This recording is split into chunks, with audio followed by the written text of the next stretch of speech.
उससे बड़ा कोई नहीं है, ये दिखाने की कोशिश करते हैं गडकरी जी। और इसीलिए मैं जो आपको बोला ना, नड्डा जी आज अध्यक्ष है देश के भाजपा के, उनको भी वो नहीं लाना चाहते। उनका कहना है कि किसी की जरूरत नहीं है, आप उधर बाकी शहरों में जाके और बाकी इलाकों में जाके आप काम करिए, जहाँ कमजोर है वहां आ जाइए, यह मेरा गढ़ है और यहाँ मुझे किसी के आने की जरूरत नहीं है। आपका आने का कोई फायदा इधर है नहीं है, क्योंकि ऑलरेडी सेट हो चुका है।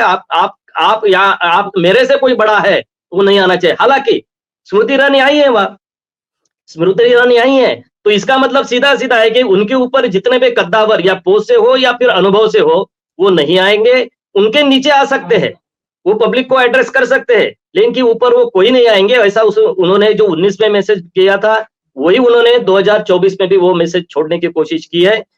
ये मैसेज, ये किसी पब्लिक के लिए मैसेज नहीं है, ये पार्टी के अंदर उन्होंने मैसेज देने की कोशिश की है कि मैं इधर बड़ा हूं और मेरे से कोई बड़ा है, उसके आने की इधर कोई जरूरत नहीं है। लेकिन क्या आपको लगता है कि नितिन गडकरी इतने सीजन्ड पॉलिटिशियन हैं, वो क्या इस तरह से सोचते होंगे क्या? अगर प्रधानमंत्री उनके इलाके में जाना चाहते हैं और उनको पूछना चाहते हैं कि साहब आपकी स्थिति क्या है, आपका इलेक्टोरल पोजीशन वहां पर क्या है, अगर ठीक है भी तो भी मैं अगर जाना चाहता हूं, तो भी क्या नितिन गडकरी उनको कह देंगे कि मत आइए? ऐसा थोड़ी है। देश में जो नरेंद्र मोदी की पॉपुलैरिटी है, उसका लाभ नितिन गडकरी क्यों नहीं लेना चाहेंगे? वो देखिए ना, वही तो मैं कह रहा हूँ ना, मैं आपसे कहने की कोशिश यही कर रहा हूँ कि नितिन गडकरी जी ने अपना सेट पूरा कॉन्स्टिट्यूंसी सेट कर ली है। या मैं किसी के यहाँ मोदी जी आया और उनकी वजह से मैं चुनाव जीत कर आया हूँ, ये मैसेज ही नहीं छूटना चाहिए। मैसेज ये जाना चाहिए कि यहाँ कोई नरेंद्र मोदी जी यहाँ नहीं आए, कोई बड़ा नेता नहीं आया, फिर भी मैं चुनाव जीता हूँ, ये मैसेज छोड़ना है उनको। ये prime minister PM material candidate है, यह मैसेज छोड़ना है उनको। मैं बड़ा आदमी हूं, मैं चुनाव लोगों को जीत के ला सकता हूं, मैं खुद तो आ ही सकता हूं, लेकिन बाकी के यहाँ भी मैं चुनाव जिता सकता हूं। मैं नेशनल लीडर हूं, मैं पीएम मटेरियल कैंडिडेट हूं, ये मैसेज छोड़ने की उनकी कोशिश है और इसीलिए वो ये करते हैं।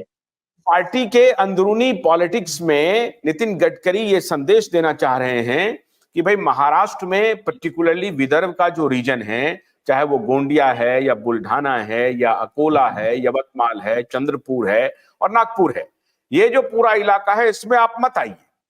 इसमें नितिन गडकरी अकेले काफी है और अगर इलेक्शन में कुछ ऊंच नीच होती है तो आप हमारे खिलाफ एक्शन लीजिएगा। ये कहना हुआ 2019 में भी उन्होंने करके दिखाया, इस बार फिर वो करके दिखा रहे हैं। लेकिन अब अगला सवाल मैं आपसे ये पूछ रहा हूं, मैं एक तो अजीत झा जी का बहुत स्वागत है, हमारे साथ जुड़ गए हैं वरिष्ठ पत्रकार, बहुत बहुत स्वागत है अजीत जी, जो कि महाराष्ट्र से सूर्यकांत भारती जी हैं और बड़े जाने माने पत्रकार हैं, कृष्णोन्नति के एडिटर इन चीफ हैं और बहुत पैनी निगाह रखते हैं ये। सूर्यकांत जी, अकोला में अभी खबर ये आ रही है कि अकोला के जो भारतीय जनता पार्टी के वर्तमान सांसद हैं, जो केंद्र में मंत्री भी थे, अभी उनकी स्वास्थ्य ठीक नहीं है, उनको ड्रॉप करने की बात चल रही है। तो अकोला में जो ये ड्रॉप होगा तो प्रोबेबल नाम क्या चल रहे हैं भारतीय जनता पार्टी की तरफ से? देखो, प्रोबेबल नाम 3-4 चल रहे हैं उसके अंदर। एक तो उनके कुटुंब से ही आएगा, उनके परिवार से ही एक का नाम चल रहा है, उनका बेटा ही है अनूप धोत्रे करके, उनका नाम चल रहा है। विद्यमान एमएलए जो है रणधीर सावरकर, वो 2 बार एमएलए हुए हैं अभी और उनकी सेकंड टर्म चल रही है, उनका नाम चल रहा है। वो कुछ दिन पहले जिलाध्यक्ष भी थे और वो उनके ही रिश्तेदारी में आते हैं, उनका नाम चल रहा है। भाऊसाहेब फुंडकर जो बुल्ढाना के कद्दावर नेता थे, वो उनका बेटा है, वो भी एमएलए है, फिलहाल सेकंड टर्म एमएलए है, उनका भी नाम चल रहा है, क्योंकि भाऊसाहेब फुंडकर जो है वो अकोला कॉन्स्टिट्यूएंसी के 1 बार 2 बार सांसद रह चुके हैं, उनका वो बेटा है, उनका भी नाम चल रहा है।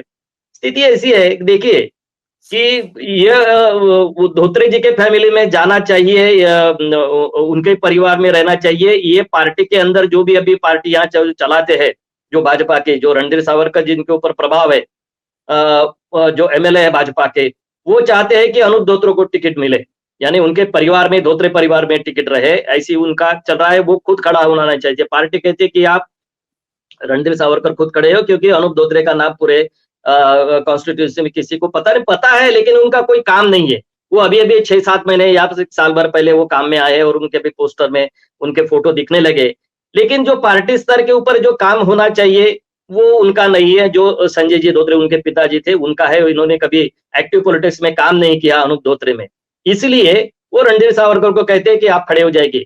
रणधीर सावरकर इस बात को नकार रहे हैं, क्योंकि वो बोलते हैं कि मैं यहाँ खड़ा नहीं चाह रहा था, तो मैं राज्य की राजनीति में रहना चाहता हूँ। और वो शायद हो सकता है कि अगले वक्त ऐसा सोच रहे हैं कि अगले वक्त भाजपा फिर से एक बार सत्ता में आएगी महाराष्ट्र में, तो वो मिनिस्टर बन सकते हैं।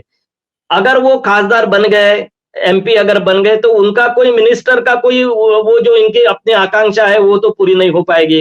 वो तो दिल्ली के पॉलिटिक्स में चले जाएंगे, तो मिनिस्टर बनने का जो उनका सपना है वो अधूरा रह जाएगा, इसलिए वो उसको नहीं बोल रहे हैं। अब ये ऐसी सब हालात में तो पर्याय क्या होना चाहिए, इसके ऊपर अभी चल रहा है। और भाजपा का तो आखिरी तक पता नहीं चलता कि किसको क्या देंगे। शायद हो सकता है, क्योंकि अकोला कॉन्स्टिट्यूएंसी ऐसी कॉन्स्टिट्यूएंसी है, अकोला, रामटेक, यवतमाल और वाशिम, ये 3 विदर्भ की ऐसी कॉन्स्टिट्यूएंसीज है कि जिन कॉन्स्टिट्यूएंसीज में बाहर का आदमी खड़ा करके वो चुनाव जीतते हैं।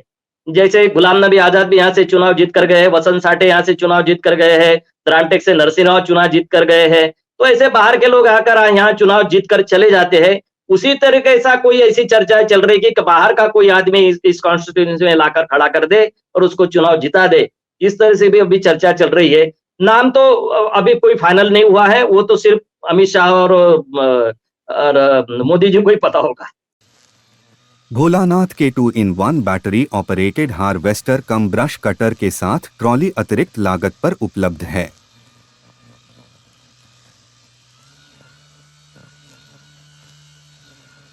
अधिक जानकारी के लिए कृपया दिए गए नंबर पर कॉल करें।